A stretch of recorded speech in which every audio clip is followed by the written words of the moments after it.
The Lord be with you. And with your spirit. A reading from the Holy Gospel according to Mark. Glory to you, O Lord. Jesus departed from there and came to his native place, accompanied by his disciples. When the Sabbath came, he began to teach in the synagogue, and many who heard him were astonished. They said, "Where did this man get all this? What kind of wisdom has been given him? What mighty deeds are wrought by his hands? Is he not the carpenter, the son of Mary, and the brother of James and Joseph and Judas and Simon? And are not his sisters here with us?" And they took offense at him. Jesus said to them, "A prophet is not without honor except in his native place, and among his own kin, and in his own house." So he was not able to perform any mighty deeds there, apart from curing a few sick people by laying his hands on them. He was amazed at their lack of faith. The Gospel of the Lord. Praise to you, Lord Jesus Christ. Please be seated.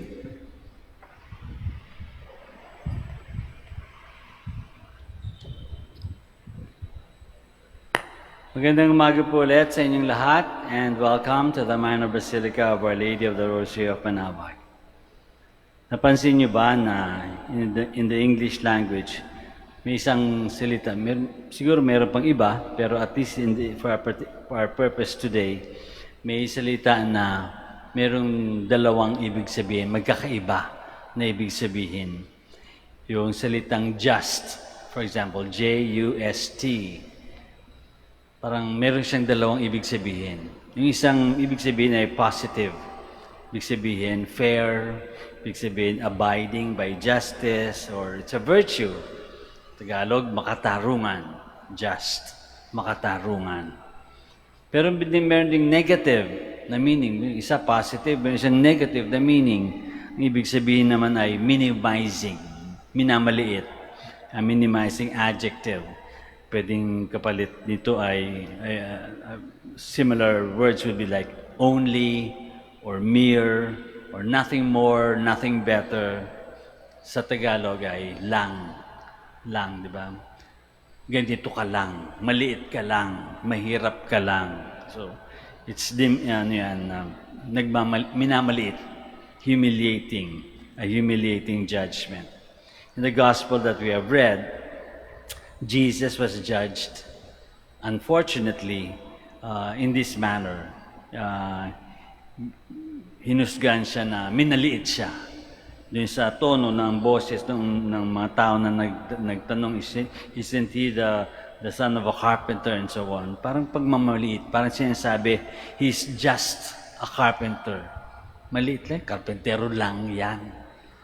Anak lang yan ni Mary. Si Mary lang yun, anak lang yan. Kapatid lang yan o pinsan lang yan, kamag-anak lang yan ni na James and Joseph and Judas and Simon. He's nobody, no better. His sisters are here, in fact. So wala yung pwedeng ipagmalaki. Wala yung, he's not special at all. And they were saying this, after being amazed by Jesus' teaching and by Jesus' actions. Kumbaga parang contradictory yung kanilang reaction. On the one hand, they were amazed that Jesus was saying all these wise and beautiful things and making miracles. And all of a sudden, yung kanilang reaction sa kanila, karpentero lang yan eh. Anak lang yan ni Mary. Kapatid lang yan, kamag-anak lang yan ni James and Joseph and so on and so forth. Anong ibig sabihin?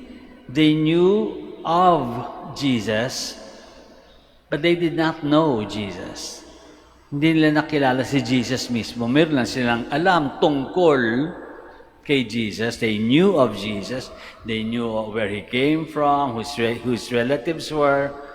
But they did not actually and really and deeply no Jesus. At dahil dun, walang nangyari sa kanilang town. Hindi masyado nakagawa ng milagro si Jesus sa kanilang town. Bakit? Hindi sila naniwala.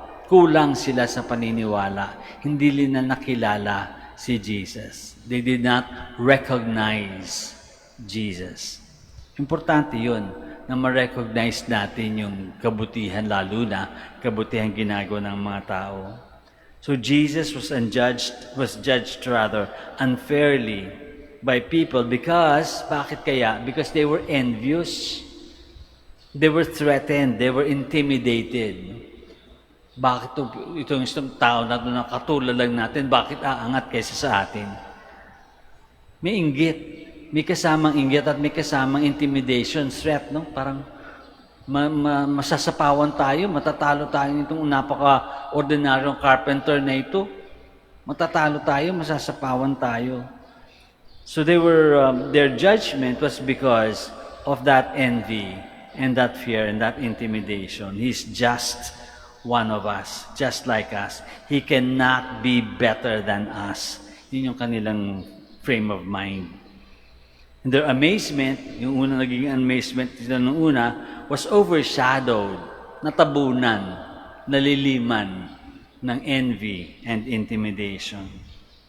This is what happens, di ba? When you're envious, when you're afraid, when you're intimidated, all these blind us. Binubulag tayo from appreciating the good around us. Kapag naiinggit tayo masyado doon sa kung ano meron yung ibang tao, hindi natin nakikita yung sarili nating magagandang bagay. When we're too afraid of being overpowered, overcome by another person, hindi natin nakikita yung mga possibilities na pwede nating gawin for our own lives, in our own lives. Envy and intimidation and fear blind us from appreciating the good around us. So, ano sinasabi ngayon para sa atin ng gospel? Medyo marami. Sinasabi sa atin, for example, unang-una, to recognize, to strive to know Jesus more deeply in our lives. And how do we do that? We do that by recognizing Jesus' action in our lives. Ano bang ginagawa ng Panginoon sa buhay natin araw-araw? How is God present in our lives? That's how we know Him, di ba? Nagkakaroon tayo ng encounter, hindi lang accident, but encounter with God and Jesus in our lives so that we can know Him better. We can know God more deeply. But as we have to acknowledge and recognize the action of Jesus in our lives, we also need to recognize and acknowledge the actions of people in our lives. Maaring sa actions din na iba kasi yung kabutihan ng Diyos, yung kagandahang loob ng Diyos, mararamdaman naman natin yan hindi directly, no? Paminsan-minsan, o madalas, from other people around us. Natulungan tayo through other people. Napasaya tayo because of other people. Na-solve yung problema natin, maybe with the help and counsel of other people. Ang tulong ng Diyos minsan dumarating, madalas, dumarating sa people and events around us. So do we recognize, importante yun, no? Do we recognize the action of God through people around us? And so we ask God today, we pray, that sana our knowledge of God, little, however little or big they might be, our knowledge of God would lead to a deeper faith, to a deeper trust and reliance on God's providence and God's power. But also we pray that we might be able to recognize the miracles that Jesus brings in our lives, not to disregard them because they are God's way of being present to us. That we might also recognize the goodness that other people do because those are God's ways also of being present to us.